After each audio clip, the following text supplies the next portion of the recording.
Oliver Twist, by Charles Dickens. Chapter 5. Oliver mingles with new associates. Going to a funeral for the first time, he forms an unfavourable notion of his master's business. Oliver, being left to himself in the undertaker's shop, set the lamp down on a workman's bench, and gazed timidly about him with a feeling of awe and dread, which many people a good deal older than he will be at no loss to understand. An unfinished coffin on black trestles, which stood in the middle of the shop, looked so gloomy and death-like that a cold tremble came over him every time his eyes wandered in the direction of the dismal object, from which he almost expected to see some frightful form slowly rear its head to drive him mad with terror. Against the wall were ranged, in regular array, a long row of elm boards cut in the same shape, looking in the dim light like high-shouldered ghosts with their hands in their breeches pockets. Coffin plates, elm chips, bright-headed nails, and shreds of black cloth lay scattered on the floor, and the wall behind the counter was ornamented with a lively representation of two mutes in very stiff neckcloths, on duty at a large private door, with a hearse drawn by 4 black steeds approaching in the distance. The shop was close and hot. The atmosphere seemed tainted with the smell of coffins. The recess beneath the counter in which his flock mattress was thrust looked like a grave. Nor were these the only dismal feelings which depressed Oliver. He was alone in a strange place, and we all know how chilled and desolate the best of us will sometimes feel in such a situation. The boy had no friends to care for, or to care for him. The regret of no recent separation was fresh in his mind. The absence of no loved and well-remembered face sank heavily into his heart. But his heart was heavy notwithstanding, and he wished, as he crept into his narrow bed, that that were his coffin, and that he could be lain in a calm and lasting sleep in the churchyard ground, with the tall grass waving gently above his head, and the sound of the old deep bell to soothe him in his sleep. Oliver was awakened in the morning by a loud kicking at the outside of the shop door, which, before he could huddle on his clothes, was repeated in an angry and impetuous manner about 25 times. When he began to undo the chain, the legs desisted, and a voice began. "Open the door, will you?" cried the voice, which belonged to the legs which had kicked at the door. "I will, directly, sir," replied Oliver, undoing the chain, and turning the key. "I suppose you're the new boy, ain't you?" said the voice through the keyhole. "Yes, sir," replied Oliver.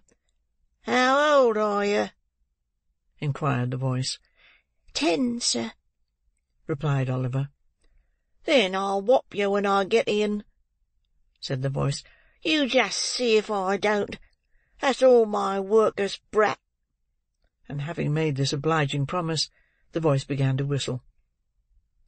Oliver had been too often subjected to the process to which the very expressive monosyllable, just recorded, bears reference, to entertain the smallest doubt that the owner of the voice, whoever he might be, would redeem his pledge most honourably. He drew back the bolts with a trembling hand, and opened the door. For a second or two, Oliver glanced up the street, and down the street, and over the way, impressed with the belief that the unknown, who had addressed him through the keyhole, had walked a few paces off to warm himself, for nobody did he see but a big charity boy sitting on a post in front of the house, eating a slice of bread and butter, which he cut into wedges the size of his mouth with a clasp-knife, and then consumed with great dexterity. "I beg your pardon, sir," said Oliver at length, seeing that no other visitor made his appearance. "Did you knock?" "I kicked," replied the charity boy. "Did you want a coffin, sir?" inquired Oliver innocently. At this, the charity boy looked monstrous fierce, and said that Oliver would want one before long if he cut jokes with his superiors in that way. "You don't know who I am, I suppose, Workus?" said the charity boy, in continuation, descending from the top of the post, meanwhile, with edifying gravity. "No, sir," rejoined Oliver. "I'm Mr. Noah Claypole," said the charity boy, "and you're under me. Take down the shutters, you idle young ruffian." With this, Mr. Claypole administered a kick to Oliver, and entered the shop with a dignified air which did him great credit. It is difficult for a large-headed, small-eyed youth of lumbering make and heavy countenance to look dignified under any circumstances, but it is more especially so when superadded to these personal attractions are a red nose and yellow smalls. Oliver, having taken down the shutters, and broken a pane of glass in his effort to stagger away beneath the weight of the first one to a small court at the side of the house in which they were kept during the day, was graciously assisted by Noah, who, having consoled him with the assurance that he'd catch it, condescended to help him. Mr. Sowerberry came down soon after. Shortly afterwards, Mrs. Sowerberry appeared. Oliver, having caught it, in fulfilment of Noah's prediction, followed that young gentleman down the stairs to breakfast. "Come near the fire, Noah," said Charlotte. "I saved a nice little bit of bacon for you from master's breakfast. Oliver, shut that door at Mr. Noah's back, and take them bits that I put out on the cover of the bread pan. Here's your tea. Take it away to that box, and drink it there, and make haste, for they want you to mind the shop. Do you hear?" "Do you hear, workers?" said Noah Claypole. "Lor, Noah," said Charlotte, "what a rum creature you are! Why don't you let the boy alone?" "Let him alone?" said Noah. "Why, everybody lets him alone enough for the matter of that. Neither his father nor his mother will ever interfere with him. All his relations let him have his own way pretty well, eh, Charlotte? "Oh, you queer soul!" said Charlotte, bursting into a hearty laugh, in which she was joined by Noah. After which they both looked scornfully at poor Oliver Twist, as he sat shivering on the box in the coldest corner of the room, and ate the stale pieces which had been specially reserved for him. Noah was a charity boy, but not a workhouse orphan. No chance child was he, for he could trace his genealogy all the way back to his parents, who lived hard by. His mother being a washerwoman, and his father a drunken soldier, discharged with the wooden leg, and a diurnal pension of twopence halfpenny and an unstateable fraction. The shop boys in the neighbourhood had long been in the habit of branding Noah in the public streets with the ignominious epithets of leathers, charity, and the like, and Noah had borne them without reply. But, now that fortune had cast in his way a nameless orphan, at whom even the meanest could point the finger of scorn, he retorted on him with interest. This affords charming food for contemplation. It shows us what a beautiful thing human nature may be made to be, and how impartially the same amiable qualities are developed in the finest lord and the dirtiest charity boy. Oliver had been sojourning at the undertaker's some 3 weeks or a month. Mr. and Mrs. Sowerberry, the shop being shut up, were taking their supper in the little back parlour, when Mr. Sowerberry, after several deferential glances at his wife, said, "My dear—" He was going to say more, but Mrs. Sowerberry, looking up with a peculiarly unpropitious aspect, he stopped short. "Well?" said Mrs. Sowerberry sharply. "Nothing, my dear, nothing," said Mr. Sowerberry. "Ugh! You brute!" said Mrs. Sowerberry. "Not at all, my dear," said Mr. Sowerberry humbly. "I thought you didn't want to hear, my dear. I was only going to say—" "Oh, don't tell me what you were going to say," interposed Mrs. Sowerberry. "I'm nobody. Don't consult me, pray. I don't want to intrude upon your secrets." As Mrs. Sowerberry said this, she gave an hysterical laugh, which threatened violent consequences. "But, my dear," said Sowerberry, I want to ask your advice." "No, no, oh, don't ask mine," replied Mrs. Sowerberry, in an affecting manner. "Ask somebody else's." Here there was another hysterical laugh, which frightened Mr. Sowerberry very much. This is a very common and much approved matrimonial course of treatment, which is often very effective. It at once reduced Mr. Sowerberry to begging, as a special favour, to be allowed to say what Mrs. Sowerberry was most curious to hear. After a short duration, the permission was most graciously conceded. "It's only about young Twist, my dear," said Mr. Sowerberry. "A very good-looking boy, that, my dear." "He need be, for he eats enough," observed the lady. "There's an expression of melancholy in his face, my dear," resumed Mr. Sowerberry, "which is very interesting. He would make a delightful mute, my love." Mrs. Sowerberry looked up with an expression of considerable wonderment. Mr. Sowerberry remarked it, and, without allowing time for any observation on the good lady's part, proceeded. "I don't mean a regular mute to attend grown-up people, my dear, but only for children's practice. It would be very new to have a mute in proportion, my dear. You may depend upon it, it would have a superb effect." Mrs. Sowerberry, who had a good deal of taste in the undertaking way, was much struck by the novelty of this idea; but as it would have been compromising her dignity to have said so, under existing circumstances, she merely inquired, with much sharpness, why such an obvious suggestion had not presented itself to her husband's mind before. Mr. Sowerberry rightly construed this as an acquiescence in his proposition.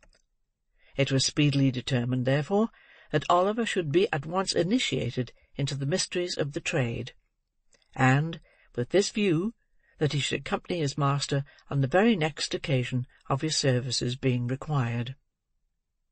The occasion was not long in coming. Half an hour after breakfast next morning, Mr. Bumble entered the shop, and supporting his cane against the counter, drew forth his large leathern pocket-book, from which he selected a small scrap of paper, which he handed over to Sowerberry. "Aha!" said the undertaker, glancing over it with a lively countenance. "An order for a coffin, eh?" "For a coffin first, and a parochial funeral afterwards," replied Mr. Bumble, fastening the strap of the leathern pocket-book, which, like himself, was very corpulent. "Bayton," said the undertaker, looking from the scrap of paper to Mr. Bumble. "I never heard the name before." Bumble shook his head as he replied, "Obstinate people, Mr. Sowerberry, very obstinate. Proud, too, I'm afraid, sir." "Proud, eh?" exclaimed Mr. Sowerberry with a sneer. "Come, that's too much." "Oh, it's sickening," replied the beadle. "Antimonial, Mr. Sowerberry." "So it is," acquiesced the undertaker. "We only heard of the family the night before last," said the beadle, "and we shouldn't have known anything about them, then.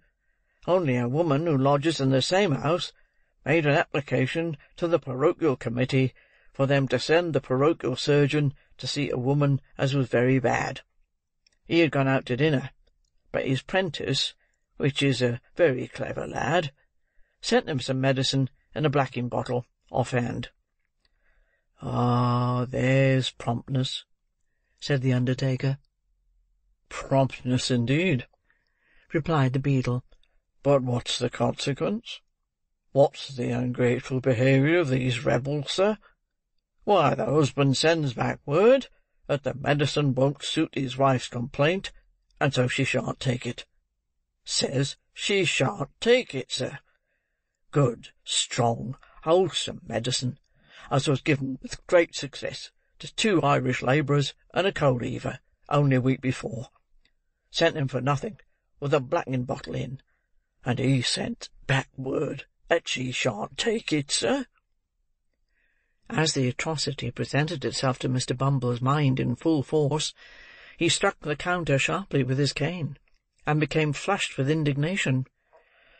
"Well," said the undertaker, "I never did." "Never did, sir!" ejaculated the beadle. "No, nor nobody never did. But now she's dead, we've got to bury her, and that's the direction, and the sooner it's done, the better." Thus saying, Mr. Bumble put on his cocked hat, wrong side first, in a fever of parochial excitement, and flounced out of the shop.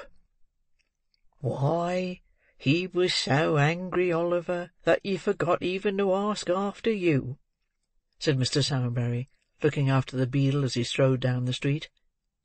"Yes, sir," replied Oliver, who had carefully kept himself out of sight during the interview, and who was shaking from head to foot at the mere recollection of the sound of Mr. Bumble's voice. He needn't have taken the trouble to shrink from Mr. Bumble's glance, however, for that functionary, on whom the prediction of the gentleman in the white waistcoat had made a very strong impression, thought that now the undertaker had got Oliver upon trial, the subject was better avoided, until such time as he should be firmly bound for 7 years, and all danger of his being returned upon the hands of the parish should be thus effectually and legally overcome. "Well," said Mr. Sowerberry, taking up his hat, "the sooner this job is done, the better. Noah, look after the shop. Oliver, put on your cap and come with me." Oliver obeyed, and followed his master on his professional mission. They walked on for some time through the most crowded and densely inhabited part of the town, and then, striking down a narrow street more dirty and miserable than any they had passed through, paused to look for the house which was the object of their search. The houses on either side were high and large, but very old, and tenanted by people of the poorest class, as their neglected appearance would have sufficiently denoted, without the concurrent testimony afforded by the squalid looks of the few men and women who, with folded arms and bodies half doubled, occasionally skulked along. A great many of the tenements had shop fronts, but these were fast closed, and mouldering away, only the upper rooms being inhabited. Some houses, which had become insecure from age and decay, were prevented from falling into the street by huge beams of wood reared against the walls, and firmly planted in the road.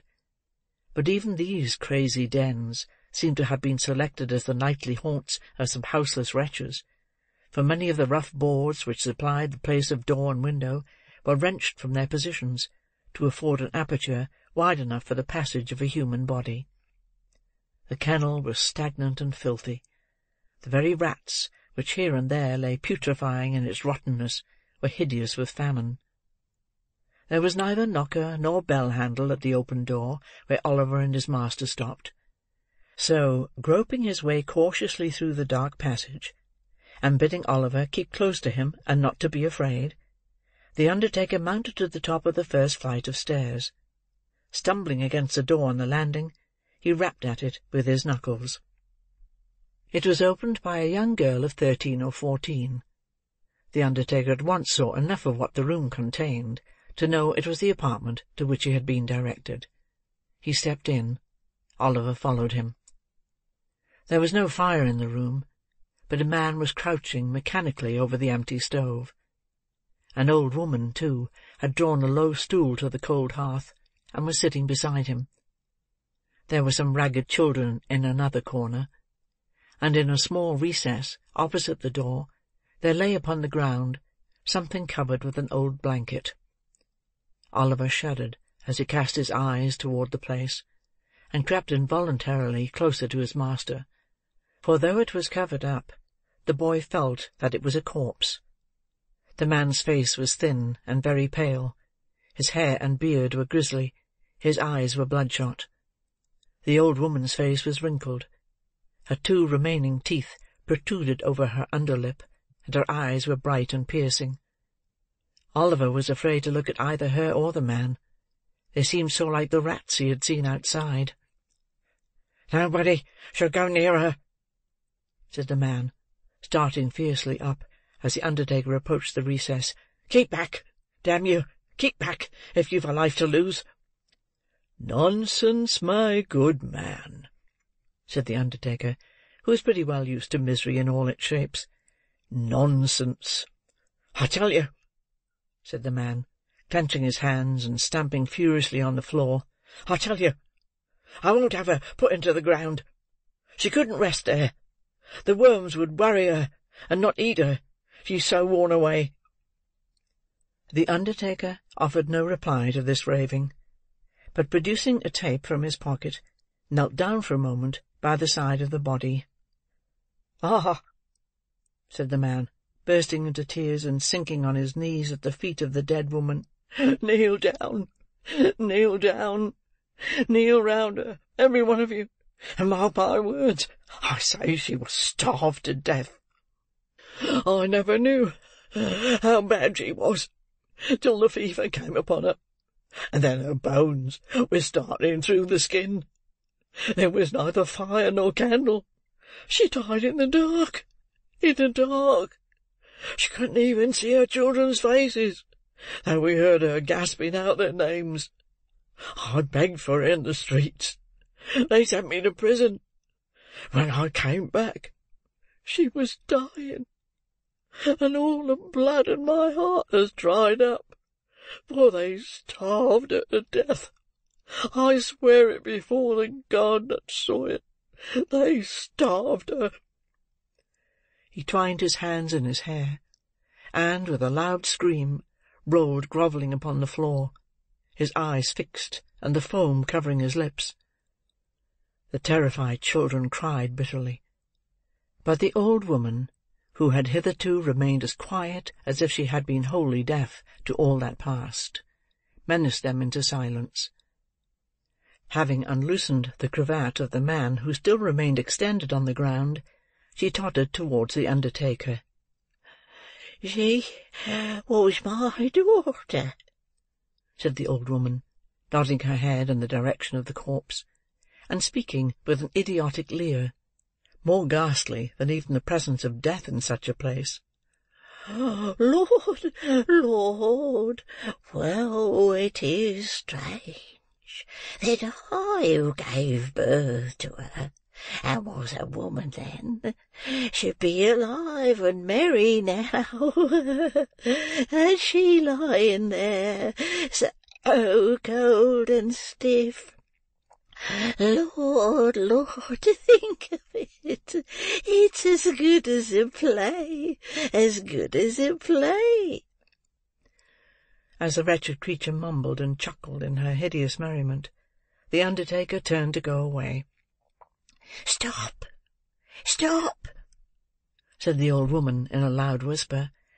"Will she be buried to-morrow, or next day, or to-night? I laid her out, and I must walk, you know. Send me a large cloak, a good warm one, for it is bitter cold. We should have cake and wine, too, before we go. Never mind. Send some bread, only a loaf of bread, and a cup of water. Shall we have some bread, dear?" she said eagerly, catching at the undertaker's coat as he once more moved towards the door. "Yes, yes," said the undertaker, "of course. Anything you like." He disengaged himself from the old woman's grasp, and, drawing Oliver after him, hurried away.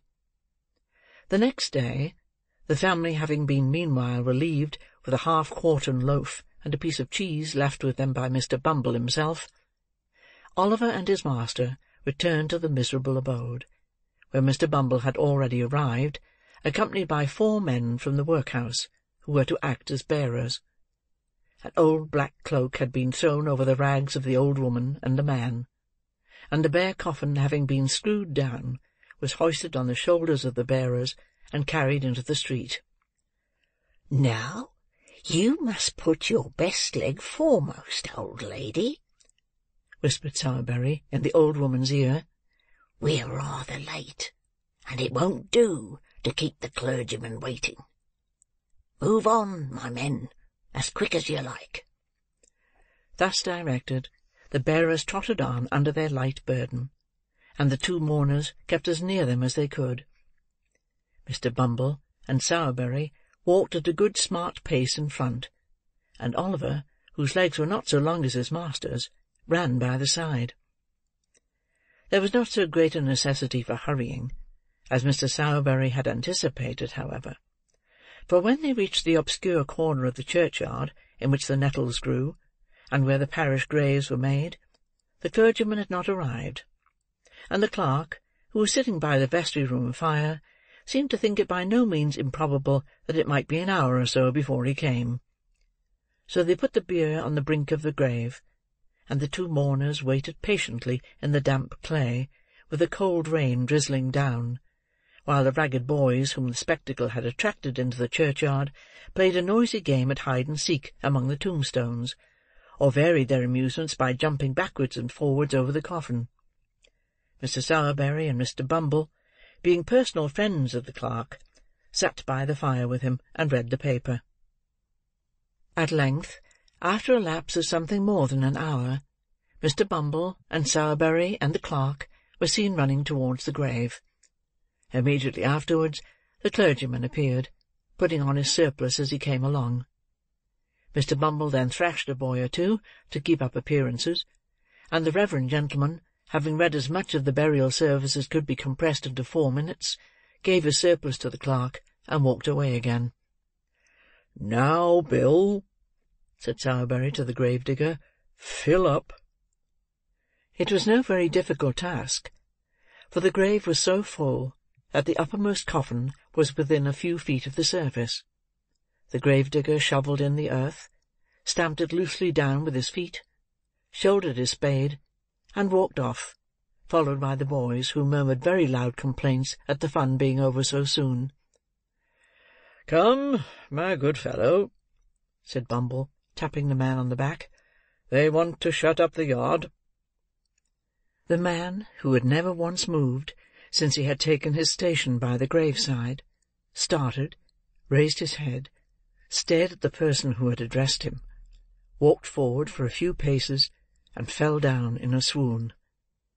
The crazy old woman was too much occupied in bewailing the loss of her cloak, which the undertaker had taken off, to pay him any attention, so they threw a can of cold water over him, and when he came to, saw him safely out of the churchyard, locked the gate, and departed on their different ways. "Well, Oliver," said Sowerberry as they walked home, "how do you like it?" "Pretty well, thank you, sir," replied Oliver, with considerable hesitation. "Not very much, sir." "Ah, you'll get used to it in time, Oliver," said Sowerberry. "Nothing when you are used to it, my boy."